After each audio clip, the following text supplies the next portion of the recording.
In Minnesota, transportation network companies, TNCs, must pay you, as a TNC driver who transports passengers, a minimum pay rate. However, this minimum pay rate doesn't apply to delivery drivers. Your minimum rate of pay as a TNC driver is $1.28 per mile plus 31 cents per minute for the time you have a rider in your car. If you drive a wheelchair-accessible vehicle, your minimum rate increases to $2.19 per mile plus 31 cents per minute. TNC drivers will earn the minimum rate of pay, but can earn more than these minimum rates, as companies may choose to pay higher amounts.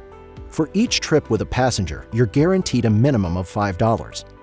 If a trip is canceled after you've started driving to pick up the passenger, you'll receive 80% of the cancellation fee.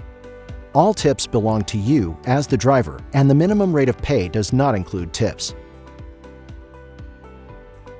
Every 14 days, the TNC will check to see if you met the minimum rate of pay for your trips.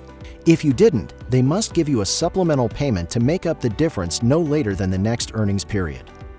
For more information, visit dli.mn.gov/TNC.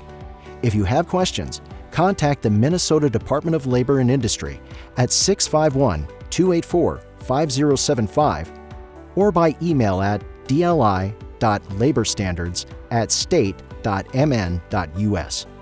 Interpretation services are also available for those who need them.